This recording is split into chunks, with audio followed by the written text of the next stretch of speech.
Pemirsa, puluhan warga terluka saat bentrok dengan petugas keamanan kebun di Kabupaten Kampar Riau. Bentrok dipicu sengketa lahan perkebunan kelapa sawit.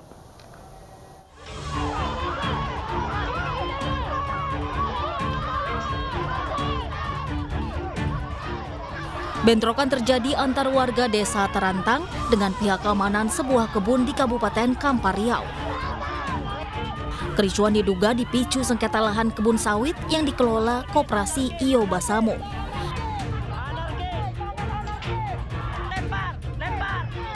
Warga yang didominasi ibu-ibu melampiaskan kekesalannya lantaran tidak diizinkan masuk ke area kebun. Suasana kian memanas saat sejumlah pihak memprovokasi hingga kondisi semakin ricuh.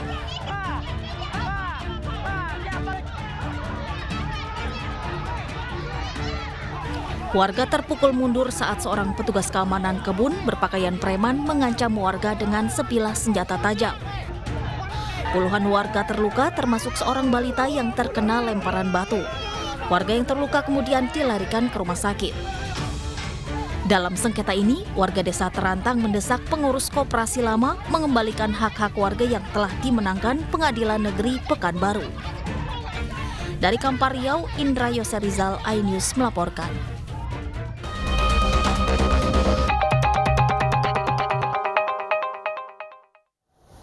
Polres Metro Jakarta Selatan menetapkan 4 orang tersangka dalam kasus bungkus night yang rencananya digelar di tempat spa di kawasan Jakarta Selatan. 4 orang tersangka merupakan direktur serta para staf yang bekerja di tempat spa tersebut.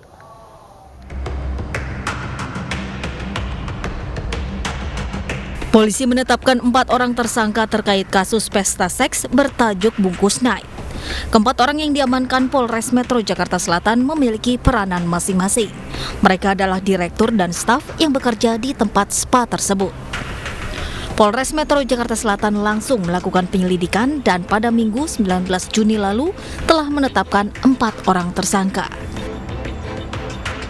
Maka kami dari Polres Metro Jakarta Selatan sudah melakukan penyelidikan terhadap peristiwa tersebut dan kemudian kami mendalami.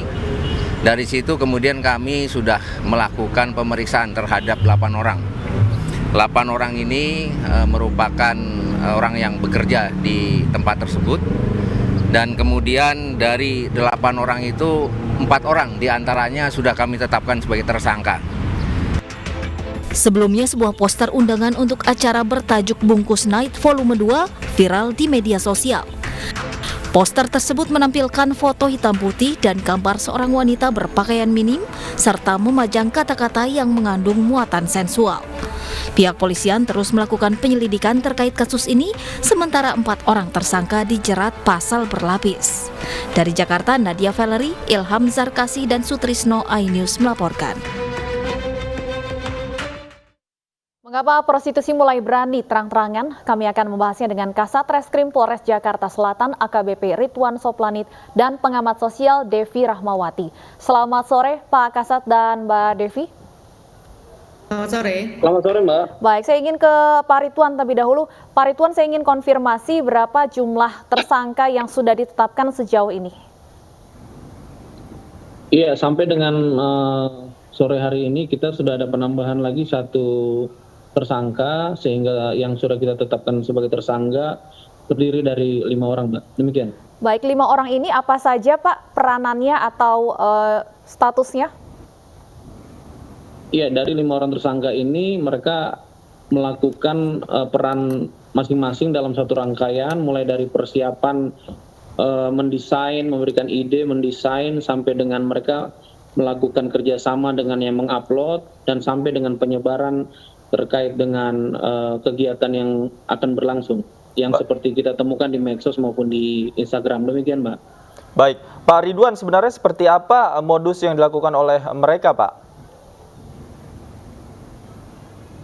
Ini sebenarnya tempat pijat seperti biasanya, cuman ada kerjasama antara panitia penyelenggara dengan beberapa orang sebagai pemilik tempat atau manajemen di dalam untuk melakukan kegiatan yang dimaksud.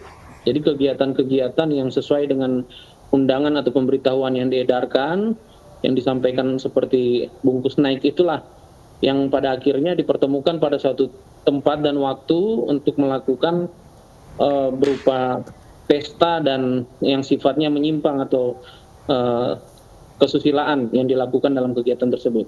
Baik, saya ingin ke Mbak Devi Rahmawati. Mbak Devi, kalau kita lihat pelaku berani terang-terangan mempromosikan prostitusi ini melalui media sosial. Bagaimana Anda melihat fenomena ini?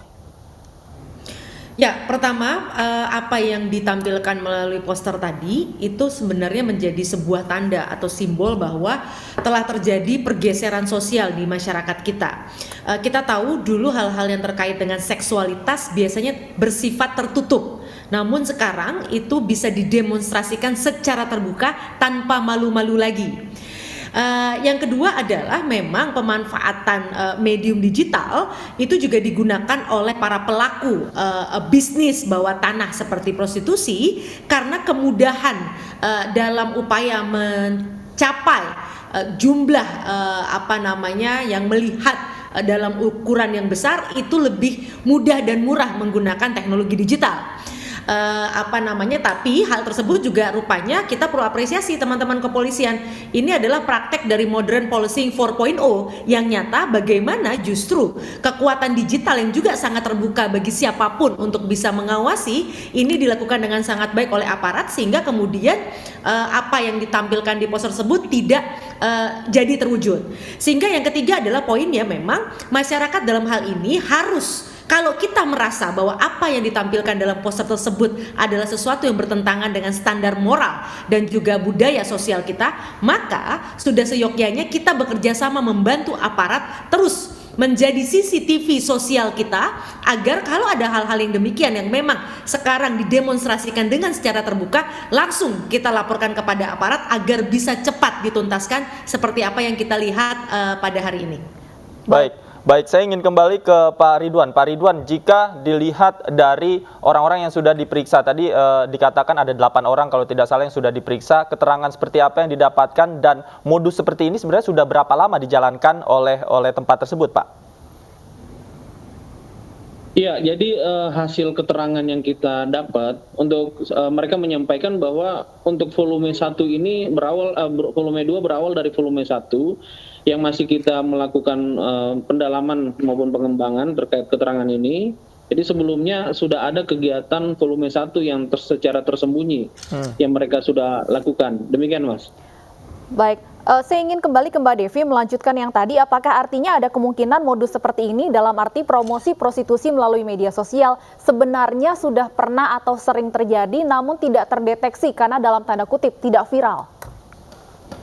Begini, kalau catatan penelitian global bahkan ditunjukkan sejak 15 atau 20 tahun lalu, migrasi atau perpindahan praktek prostitusi jalanan ke dunia online sudah terjadi. Kenapa? Karena online itu menawarkan beberapa insentif bagi para pelaku kejahatan bawah tanah seperti ini.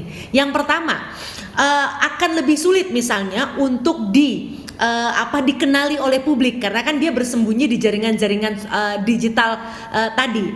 Lalu yang kedua, bagi para pelakunya tanda kutip akan lebih mudah terhindar dari stigma. Kalau Anda di jalanan akan lebih mudah Anda kemudian diketahui orang sehingga kemudian menimbulkan stigma.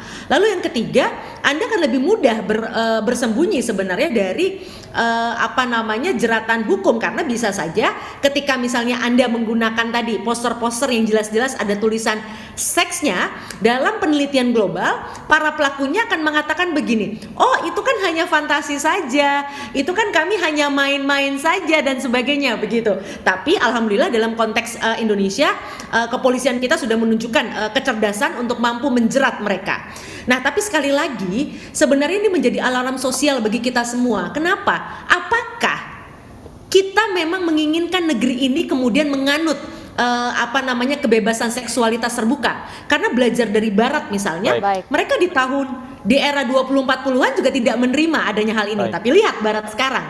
Nah, ini seharusnya membuat kita sekarang mulai sadar bahwa para pelaku atau para tamu tamu yang berpeluang hadir di acara tersebut sangat mungkin anak-anak kita, saudara-saudara kita, atau orang-orang yang kita kenal. Oleh karenanya kita perlu menjadi penjaga moral bagi keluarga dan lingkungan kita juga. Baik. Saya ingin kembali ke Pak Ridwan. Tadi Anda katakan bahwa sebelum ada volume 2 ada kegiatan volume 1-nya, Pak. Ini kan tidak hanya mungkin staf dan karyawan tempat tersebut yang terlibat. Ada mungkin pihak lain yang juga terlibat, termasuk mungkin orang-orang yang menjadi target begitu. Sebenarnya seperti apa, Pak? Iya, jadi seperti disampaikan, memang tempat ini terselubung dengan tempat pijat seperti biasanya, tapi sudah kita lakukan investigasi kita, kemudian pendalaman terkait dengan saksi maupun yang sudah kita tersangkakan, bahwa memang kegiatan ini lewat undangan-undangan digital itu yang akhirnya pertemuannya secara tertutup melakukan pesta kecil, kemudian sampai dengan berhubung dengan seks yang dilakukan di situ.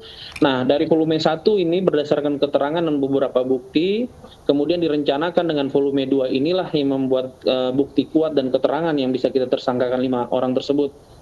Demikian. Baik, artinya memang ada komunitasnya sendiri, Pak. Mereka memiliki komunitas, kemudian grup-grup WhatsApp yang mungkin bisa dijadikan instrumen untuk penyebaran undangan ini, Pak.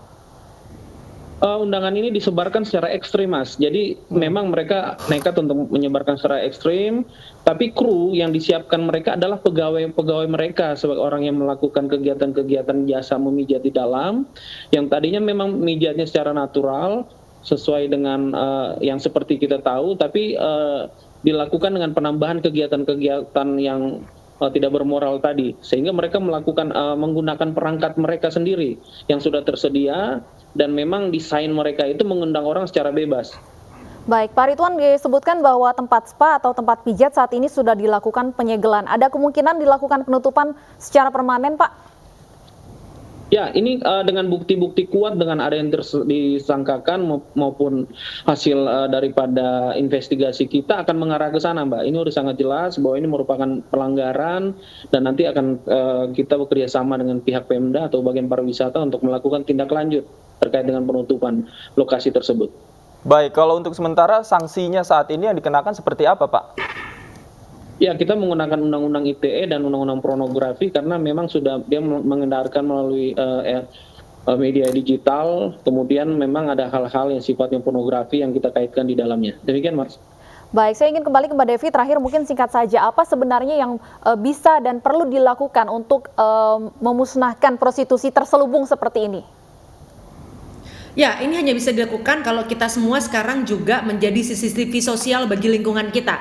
Apapun hal-hal yang kira-kira berpotensi melanggar tatanan moral dan kultural, wajib jangan ragu untuk lapor ke aparat, dan karena kita sudah yakin bahwa memang aparat akan selalu menindak dengan cepat dan tepat. Oke, baik. Terima kasih Mbak Devi Rahmawati atas waktunya. Pak AKBP Ridwan Soplani juga terima kasih sudah bergabung bersama kami di iNews Sore. Selamat sore.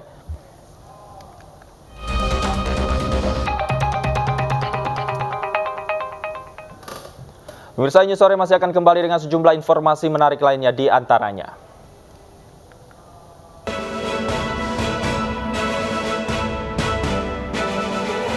Diduga rem tidak berfungsi, sebuah mobil angkot masuk ke sungai sedalam 5 meter.